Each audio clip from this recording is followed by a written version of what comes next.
Happy New Year, Space Rangers! With the new year comes a whole new batch of Guide to Surviving the Internet episodes for you to consume and enjoy. And what better way to kick off 2018 than by talking about the man, the myth, the legend, Chris Chan. Now, I know what some of you are thinking. Zion, didn't you already make an episode about Chris Chan? And you'd be right, I did, back in August of last year, but this isn't a video about Chris Chan himself, it's a video about the various sagas he's been involved in over the years. If you know anything about Chris Chan, then you know that he's been involved in so much insane and crazy drama that's so unbelievable that you might think it's fake or staged in some way, but I can assure you, it is most definitely real. This video will cover 13 of the most important and essential sagas in the Chris Chan lore, so buckle up, buckaroos, because this is the history of Chris Chan's sagas.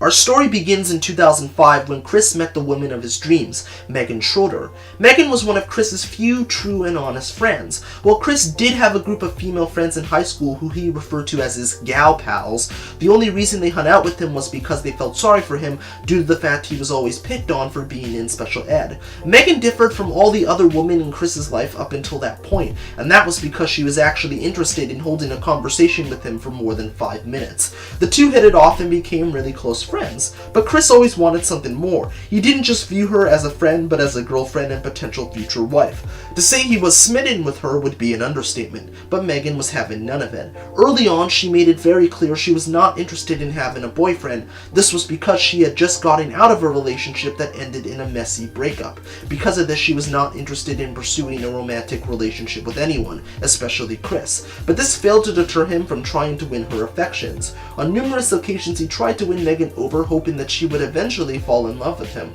All of these attempts failed. Despite this, their friendship continued to remain strong. That was until 2008 when an act of spite split the two apart for good.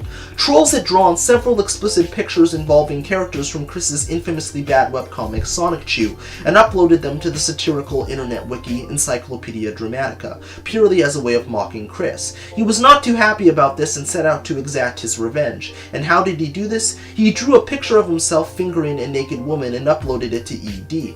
Many had speculated that it was Crystal, the fictional sister he created for Sonic Chew, but Chris, being the genius that he is, admitted that the woman in the picture was Megan. When she discovered this, she was understandably shocked, disgusted, and appalled. Instead of apologizing for the picture, Chris tried to justify its creation by stating if he hadn't drawn it, he might have done something stupid, implying that he might have raped her. After this debacle, Megan cut all ties with Chris, bringing an end to the first true friendship he ever had. While the saga flared up again in 2013 with Chris accusing Megan of conspiring with Michael Snyder to ruin his life, it had mostly come to an end in 2008, with many seeing the incident as the beginning of Chris Chan's downfall into insanity. In 2007, Sony held a contest for the PSP version of Parappa the Rapper. The contest, dubbed Chop Chop Master Onion's Rap Showdown, required participants to film themselves rapping one of 3 songs from the game, a cappella. The winner would receive 2 PSPs and a trip for 2 to the 2007 Penny Arcade Expo in Seattle, Washington. Chris had hoped to win the contest so he could take Megan to Seattle in order to convince her to be his girlfriend. In order to achieve this, he made a video so good, so fantastically wonderful that calling it anything short of brilliant is a crime.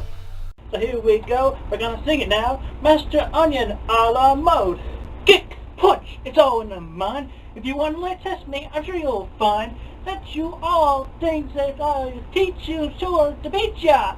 Over the rest of that to listen to the teacher now. Kick, kick, punch, punch, chop, chop, block, block, once more, kick, kick, punch, punch, chop, chop, and block, block. Don't get cocky, you gotta get lucky. We gotta move down to this here jockey now. Duck, duck, yup, yup. Turn, turn, and pose, pose. Despite the valiant effort, there was someone that was just better than him, and that person was Adam Stackhouse.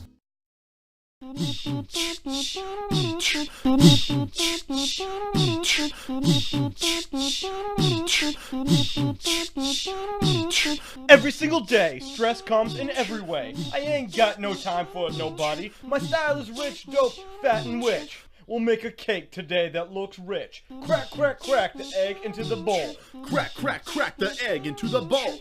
M-I-X the flour into the bowl. M-I-X the flour to the bowl. Crack, crack, crack the egg into the bowl. Crack, crack, crack the egg into the bowl. M-I-X the flour to the bowl. M-I-X the flour into the bowl. Baking a cake, yes, you gotta try. I'm doing this for years, but don't ask me why. Butter, butter, butter joins the bowl. Butter, butter, butter joins the bowl. Stackhouse ended up winning the contest, and as you can probably imagine, Chris didn't take the loss very well. He publicly derided him for ruining his chance to win the contest and subsequently getting in Megan's pants. He claimed that Adam had cheated by having more than one person in his video and by beatboxing. However, beatboxing is a form of acapella, and his sister Anna had not done the beatboxing. That was all Adam, so he wasn't breaking any rules. Chris had seemingly forgotten that he himself cheated by bombarding Sony with multiple fake accounts in order to increase his chances of winning. All that didn't matter to him as he harbored a petty grudge against him for years. His hatred of Stackhouse went so far that he made a video pretending to shoot him and his sister Anna with a toy gun. Stackhouse would later speak about the conflict, stating, "No remorse. I mean, I didn't even know the wonders of CWC until a year after the contest. I noticed a string of comments about his entry at that point coming from his ED page. At that time, there was a longer passage on the Parappa contest before he really went off the deep end. That's when I discovered the apology video where he retracted the threats on my sister and I. I've always wanted to see the lost video where he calls me no good and repeated shoots a picture of me. I've been following the whole thing since I discovered it about 6 months ago, thanks to CWC's September 24th, 2008 update video, and yeah, it was pretty shocking and bizarre as I slowly put the pieces together." At MagFest 2018, the two were photographed taking a selfie together, seemingly ending the decade-long conflict between them.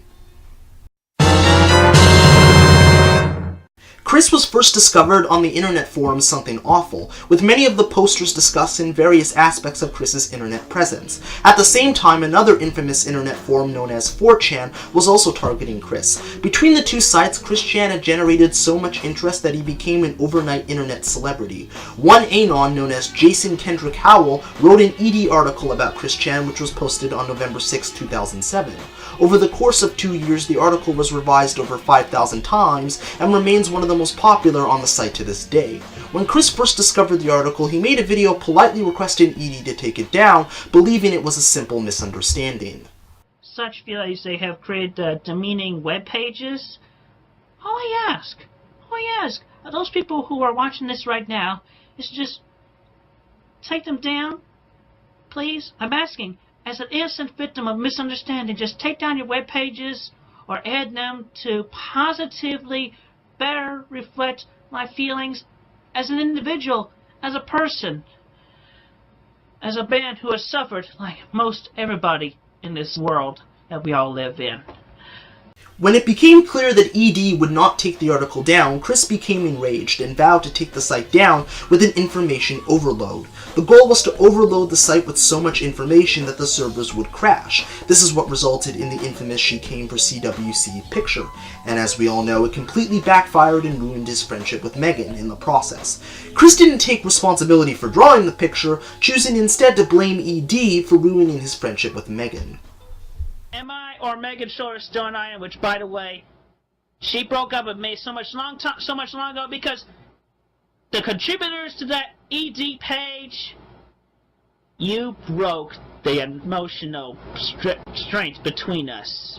You promoted such twists and turns to everything I have said and drawn and written and whatnot.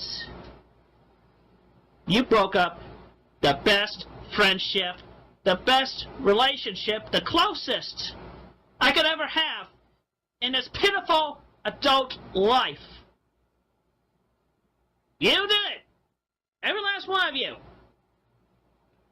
If I could blame myself, I would definitely blame myself for drawing those 5 pictures.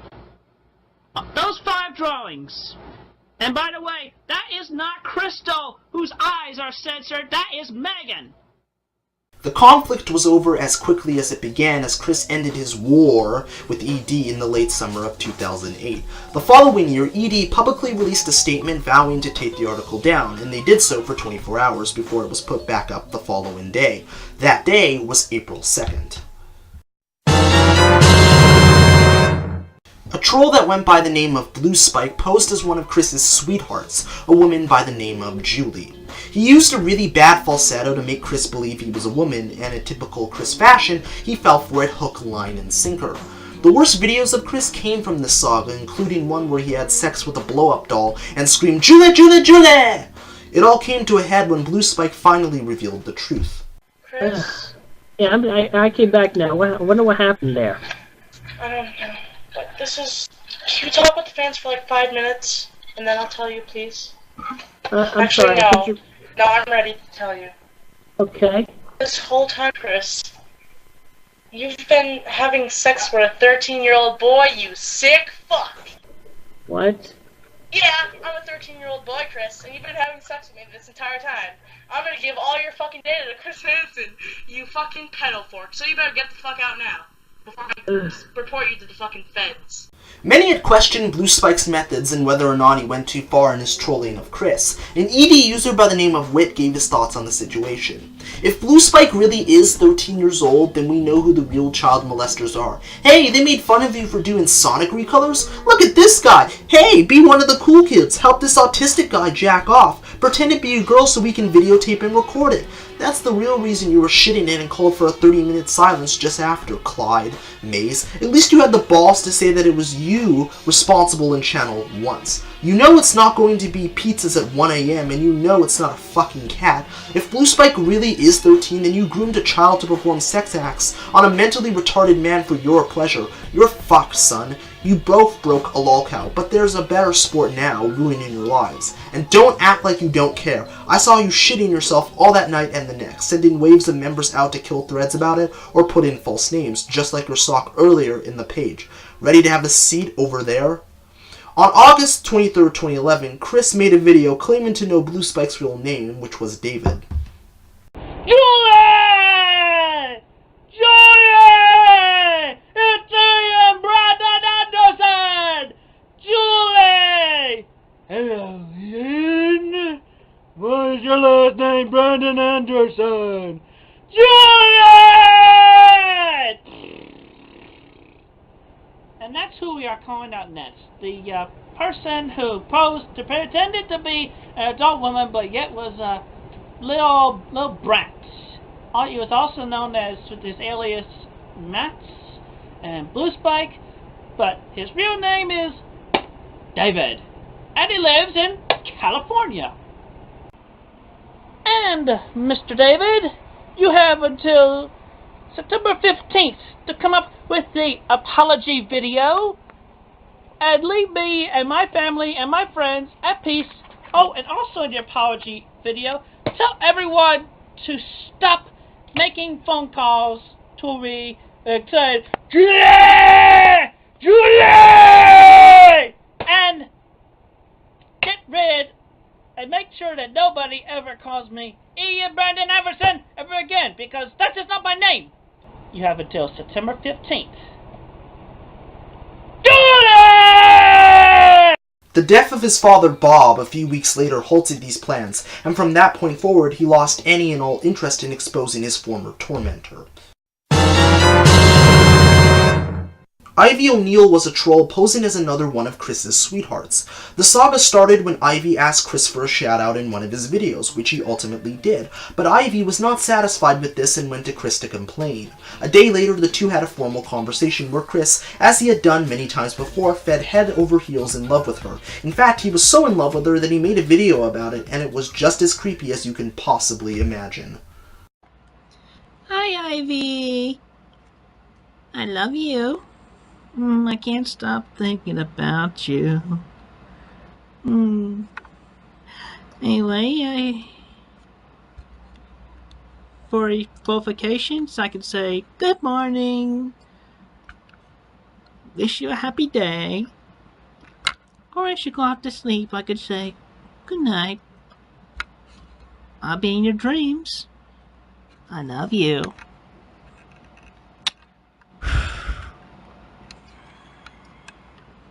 Ivy, Ivy, love you, Ivy, Ivy, Ivy. At least you're not the poisonous kind. Seriously, no, I love you, Ivy. I believe you all around. Keep a happy thought. This saga produced some of the most creepy and disturbing videos in the Chris Chan lore, which included Chris drinking a cup of his own semen mixed with Fanta, the infamous house tour from hell, and whatever this is. Hey Ivy, I'm doing this video for you. Oh, we are going to have so much fun together when you and I are together. You know, my mommy and I, my family and I will come and meet you at the airport. And you know, your choice, so take you to your hotel or bring you back to my house. I mean, you know, we'd be hanging around so much and sharing so many fondful memories. And you know, we can enjoy a movie in the theater or at home or watch a television rerun. Family Guy! Family Guy! Or I Love Lucy, or I got the entire series of Gilligan's Island. And you know, I look forward to the eventuality of you and me having our sex time together. I'll do my best to pleasure you and keep you satisfied. This is Ivy, just for you. Just for you. I love you so much, Ivy. I love you. I love you. Talk to you later, sweetheart.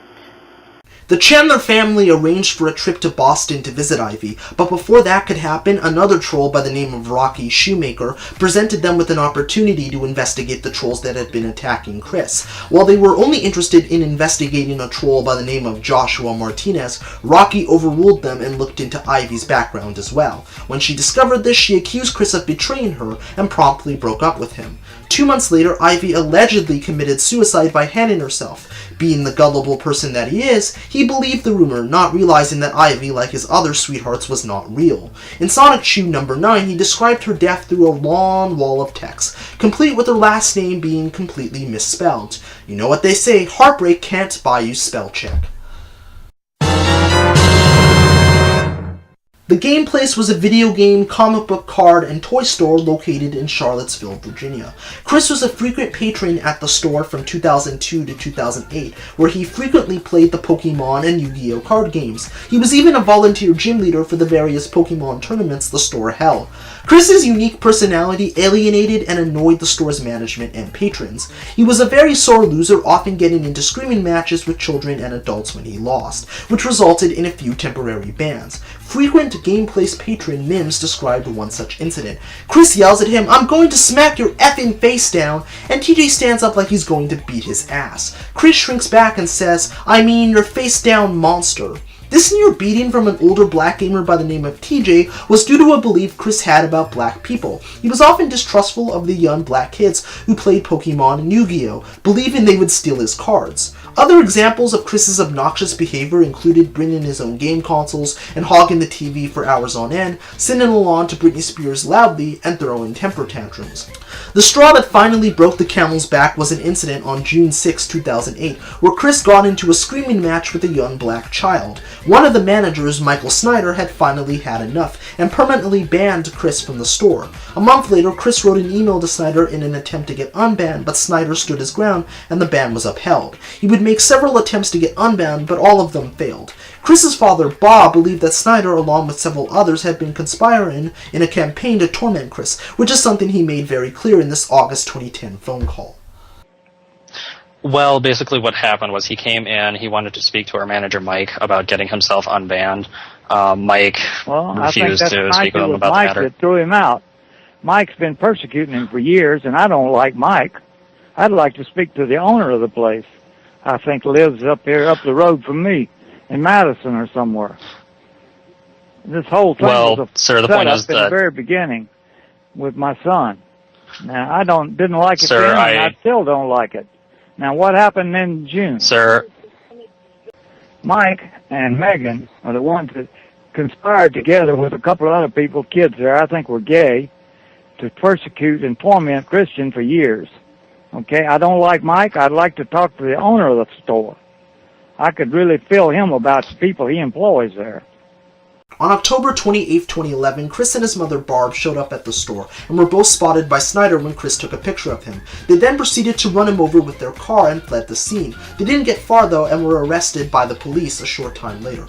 Chris was charged with failure to stop, misdemeanor assault, and trespassing. Barb was charged with failure to stop and assault on a law enforcement official. Chris was sentenced to community service, 1 year of probation, mandatory psychological treatment and evaluation, and was ordered to pay $247 in court costs. Barb was sentenced to community service, 2 years of probation, and was ordered to pay $474 in court costs. In June 2014, the GamePlace closed its stores for good. To this day, it's unclear whether the store closed due to financial problems or simply moved to a different location and changed its name to get away from Chris. Since then, a fine chocolate shop has taken over its former location in Charlottesville. On June 21, 2009, Christopher Duckworth uploaded a parody claiming he was the real Chris Chan. Captain's log. Stardate. June 21st, 2009. My name is Christian Weston Chandler. And y'all already know me as the creator of the Sanchu franchise and comics. And the Roast Chew comic as well.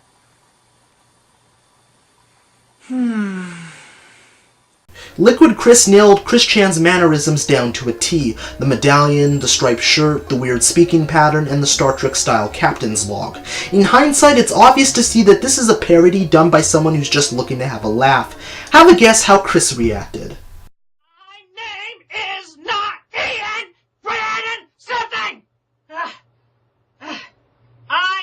Christian Weston Chandler!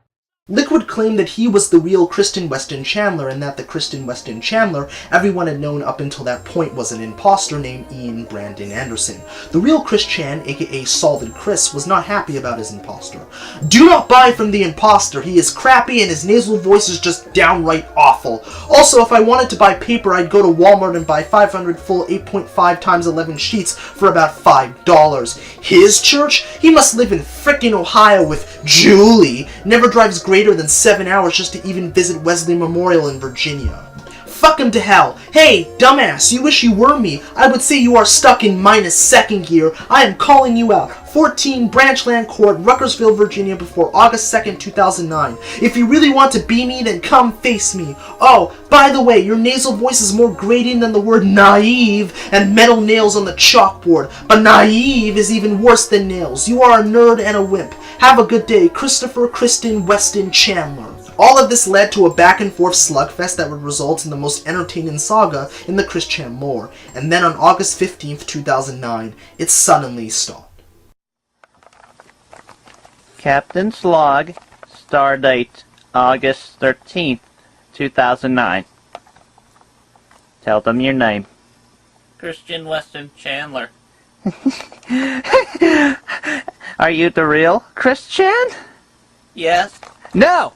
Yes. No! Yes. Then why do you dress up like him?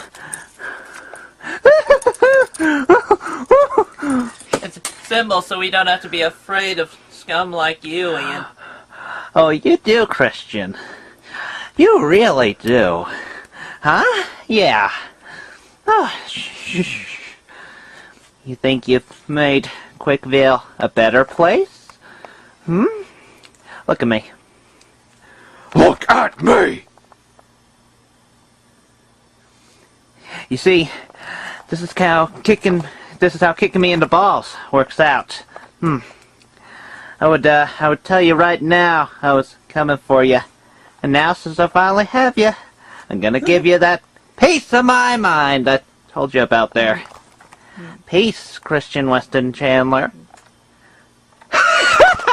On October 15th, 2009, Liquid returned to the internet with a video explaining why he disappeared for 2 months, which sparked a love triangle between him and Solid Chris over a woman named Casey. In a desperate attempt to steal Casey for himself, Solid Chris decided to draw a picture of himself shooting Liquid Chris in the knee. No, I'm not kidding. I couldn't make this shit up even if you paid me. In the end, Casey got back together with Liquid and the two officially married on November 23rd, 2009. The saga officially ended on July 27th, 2011 when Liquid closed his YouTube account. In a strange turn of events, Solid Chris now considers Liquid a friend. Clyde Cash is widely regarded as one of Chris's biggest trolls, if not the biggest, so I'm pretty sure you're wondering how that happened. Clyde's brother, Ryan, was an avid Sonic 2 fan. Every night before he went to sleep, Clyde would read the latest installment of Sonic 2 to him before he dozed off around the 3rd page. In December 2008, Chris shocked everybody by announcing he was stopping production of the Sonic 2 comic series. This unexpected announcement greatly upset Ryan, who later committed suicide by hanging himself on a light fixture. Distraught over his brother's tragic death, Clyde vowed to exact revenge against Chris. He started by raping Panda Halo, an Australian woman who just so happened to be Chris's current sweetheart. He then posed as web designer Greg Mays to gain access to SonicShoot.net. He then held the site for ransom unless Chris made a video declaring he was gay, and then told him to make a video declaring he was straight. When Chris foolishly assumed that Sonic 2 would appear in Animal Crossing City Folk for the Wii, he posed as legendary game designer Shigeru Miyamoto to kill those plans, which would later result in the Miyamoto saga. Remember when Julie turned out to be a 13-year-old boy named Blue Spike? That whole saga was staged by Clyde. The point I'm trying to make here is that out of all the trolls that have attacked Chris for the last 11 years, Clyde was the most successful in getting under his skin, as evidenced by the multiple videos Chris made denouncing him, including one where he reenacted the September 11th attacks. Again, I'm not kidding. Clyde Cash! This is Clyde. And this is how angry I am for every waking moment that ED page is up.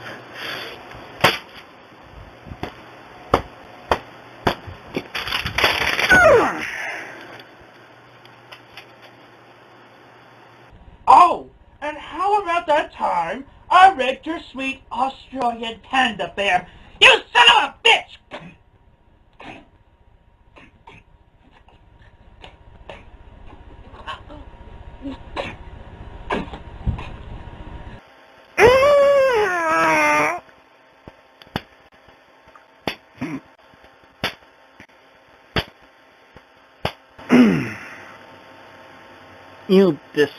You are so despicable, Clyde. I am going to beat your lights out. I am going to drag you right in front of everyone if we ever meet in public. I am going to shove your ass down your throat and make you eat your underwear. Well now, Mr. Clyde, your fame and fortune shall fall just like these twin towers. They go crumbling down with an airplane.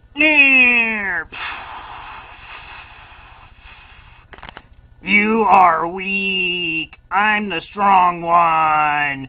You are going down, Mr. Clyde Cash. Arrgh. On May 22, 2009, Clyde allegedly committed suicide with a shotgun blast to the head, although this later proved to be false as Clyde had faked his own death. Clyde would continue to troll and humiliate Chris for years until the saga came to an abrupt end in 2014, when Chris drew a picture of himself and Clyde shaking hands, implying that the two have made peace with each other. Another woman in the long list of sweethearts, Panda Halo was an Australian woman that claimed to have a deep affection for Chris, when in actuality she was completely fake like all the other women Chris was involved with. On September 24, 2008, Chris declared his love for her through a Sonic 2 drawing. Panda was not only able to obtain a video of Chris masturbating, but also got him to admit that he wanted to have sex with a dog. He questioned whether or not Panda loved him while reaffirming his undying love for her, which was weird considering he had only known her for 2 months, but it wasn't surprising when you consider how desperate he was for love. He even gave her a PSP that was originally intended for Megan. Clyde Cash flew to Australia and raped Panda in an act of revenge against Chris. In a disturbing turn of events, she became pregnant and ended up being the mother of Clyde's child. Chris had pressured Panda into getting an abortion and moving to the US to live with him, but after Clyde offered to let Panda live with with him, she gave him an ultimatum. Make Sonic Chew into something that could actually make money to support their potential family, and she would gladly abort the baby and live with him. Predictably, Chris didn't care enough to make that happen and willingly gave up Panda to his arch nemesis.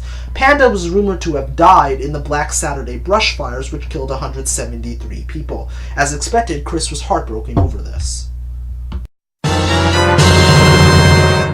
In yet another example of Chris being gullible, he legitimately believed that Shigeru Miyamoto himself wanted to make a game based on Sonic Chew.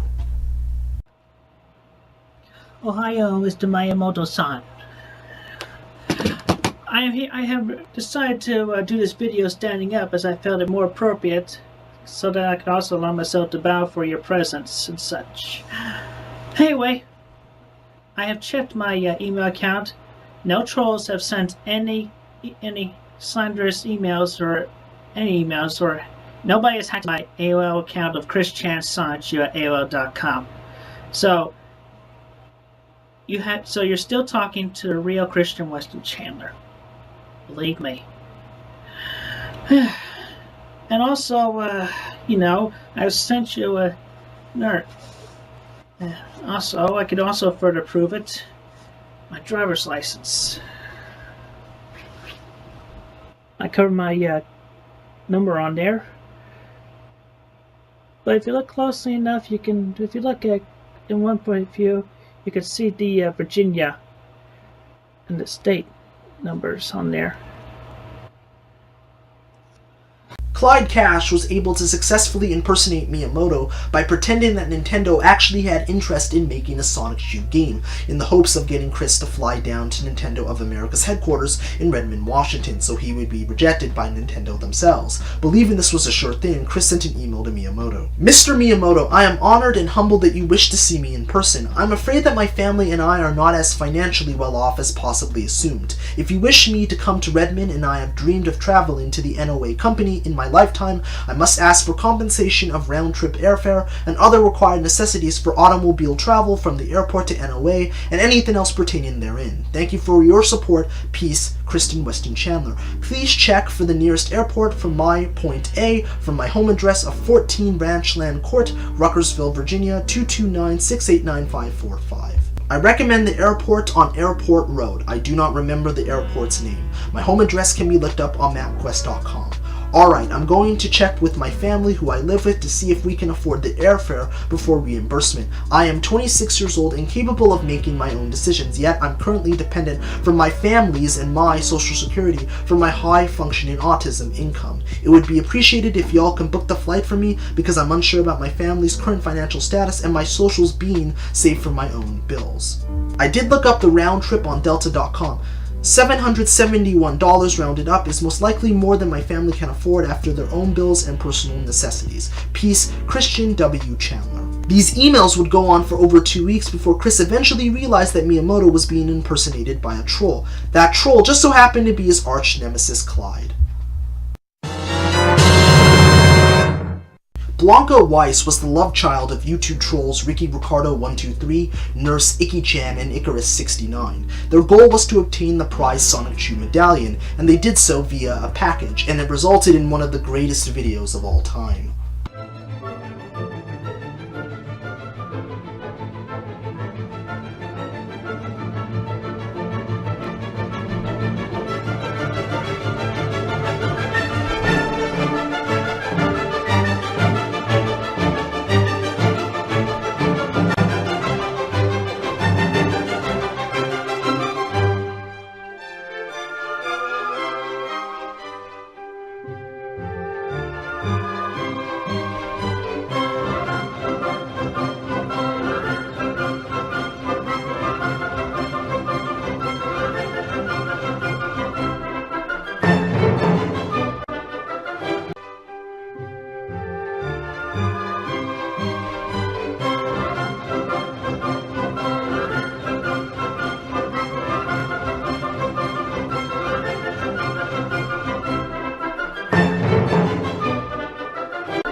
Despite his prize medallion being destroyed and numerous people telling him Blanca wasn't real, he continued to believe that she was. I could make another mention of how gullible Chris is, but we already know that at this point, so I'm just gonna move on. Sonic Boom, Rise of Lyric angered a lot of die-hard Sonic fans, with Chris, in particular, despising its existence, but not because of the game's quality, not because it was a flaming pile of dog shit, but because Sonic had blue arms. He was so angry about this that he defaced his local GameStop Sonic Boom display. When one of the employees saw what he was doing, he fled the store, and we all know what happened next. Don't call anybody. And that was the bar too. This little stunt got Chris banned from every GameStop store in the state of Virginia. He was charged with a misdemeanor and received a 6-month suspended sentence and a $541 fine. After a year-long self-imposed exile, Chris made his glorious return to the internet with a bizarre new identity.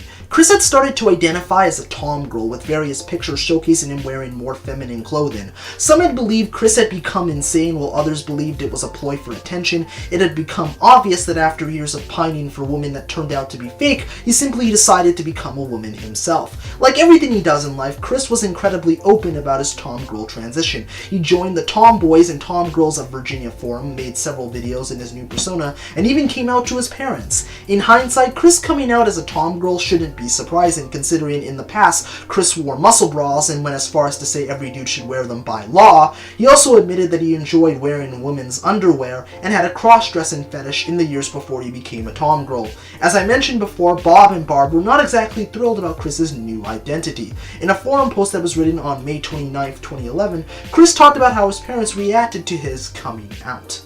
Y'all are singing my song. My mom and dad were shocked bad when I told them I was a tomgirl, so literally old-fashioned, they're both seniors. My mom said, I didn't raise a daughter and my father threw the damn fag card at me. I will always be straight, mom and dad. Give me some faith and trust. What a world with outside influences to put great paranoia in our families. Also, try looking up tomgirl on Wikipedia. It redirects to effeminacy. While effeminacy is true for us, I feel the contents of that page is against us due to it addressing the homos. Someone needs to undo the redirects, edit the grammar errors in Tomgirl's original edit, and add a ton more detail to it. On May 5th, 2016, Chris legally changed his name to Christine Weston Chandler. 2 months later, Chris got a new driver's license which included the changing of his sex to female. As far as I know of, he has not gotten any gender reassignment surgery, so technically, he's not actually a woman. He's not a man trapped in a woman's body, but a man masquerading as a woman. But why did Chris give up on his love quest to become what he is today? One of his many trolls, Surfshack Tito, explains the rationale for his tomgirl transition perfectly. Chris decided that being a man was too much work. It often involves stressful activities such as getting a job, exercising, and supporting a family. The role of the man was too stressful for the life of Kristen Weston Chandler. He decided he would take the route that was easier for him, the path that he was so familiar with in high school. The man-child felt that he could identify being a lady, seeing that he has had vast experience of hanging out with girls in the cafeteria. Chris decided that being in touch with his feminine side would be the truth key in his quest. But wait, does that make him gay? Not in Chris's lifetime it doesn't, thanks to 3 months of dry spell and constant hours of TV have deluded him. Based on the archetype you would see on movies and video games, you would learn of the tomboy. The girl with boyish next to dykish features would allow her to be swarmed by the opposite sex with her short hair and her appreciation of the Dresden dolls. If a girl could do it, so can a boy, Chris thought. Thus, he has coined the term tomgirl, a man in touch with his feminine side and totally heterosexual. I hope you guys enjoyed this little inside look into the history of Christian Sagas. I am super exhausted. I have literally spent the last 2 weeks putting this thing together. I honestly could have started off the year with a much simpler episode, but I wanted to start off 2018 in the right way, because I find the Sagas to be just as interesting as Christian himself. The fact that one man could be involved in so much drama, and the fact that people would be willing to go to insane lengths just to fuck with him, is insane. In fact, it's so insane that I honestly believe at times that none of this is real. That it's all fake, that it's staged in some way. But then I have to slap myself in the face and realize that it is very much real, and that it is an insane soap opera that has been played out over the last decade for our amusement. It is crazy. What else can I say about the Chris Chan sagas? They are insane, to say the least. I honestly believe that 2018, in particular, will be the strongest slate of episodes I've ever had in this show's history. I've got some really awesome episodes coming out this year that I think you guys are really going to enjoy, so look out for those when they come. If you feel like your life is not worth anything, or if it's getting you down, just watch this video, turn the volume up, and go autistic. As always, if you like this video, please subscribe to my channel because I have many more awesome videos just like this one. Also, don't forget to hit the bell icon so you'll be notified every time I post the new video. With all that being said, this is that kid Douglas, aka the Unhero, signing out. Deuces, stay frosty and keep it weird. Cueing outro sequence now.